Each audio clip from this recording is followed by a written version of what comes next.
এই রাজ্জাব, তোকে বারবার নিষেধ করার পরও তুই ওকে কেন ডিস্টার্ব করছিস? তোর লজ্জা হয় না? তুই এত নির্লজ্জ কেন? বাবা তুমি এখানে? হ্যাঁ আমি এখানে।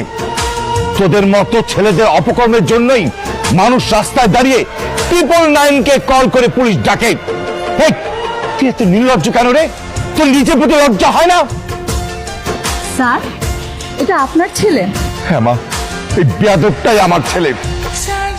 আমি ওকে ঠিক মতো মানুষ করতে পারি নাই। কিন্তু বাবা। চুপ থাক, একটা কথা বলবি না। এতদিন আমার সরলতা দেখেছিস, ভালোবাসাটা দেখেছিস। আজকে তোকে থানায় নিয়ে গিয়ে বুঝিয়ে দেবো যে আমি প্রয়োজনে কতটা কঠোর হতে পারি। একে থানায় ধরে নিয়ে যাও। তুমি একা কেন? আমার ছেলে কই? অপরাধীকে বিচার না করে ছেড়ে দেওয়া যায় না, সেটা তুমি জানো না? মানে কি? আর আমার ছেলেকে আনলা না, আবার বলতেছো অপরাধী? একদম চুপ থাকবা। ওই মেয়ের আশেপাশে হতে থাকবি, আর মেয়ের ছায়াও তুই পারাবি না বলে রাখলাম। মাহি, দাঁড়া দাঁড়া, তোমার সাথে আমার কিছু কথা আছে।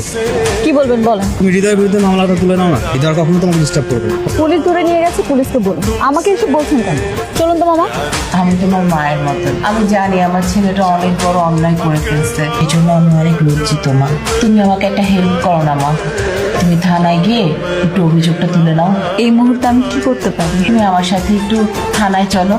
আচ্ছা ঠিক আছে। হৃদয়ের বিরুদ্ধে আমার কোনো অভিযোগ নেই। তুমি ভেবে চিনতে বলছো তো?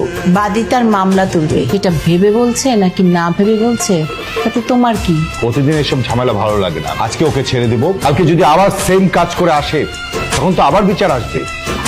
আমি আর ওর বিরুদ্ধে বিচার দেব না। সিগনেচার নিয়ে ওকে ছেড়ে দাও।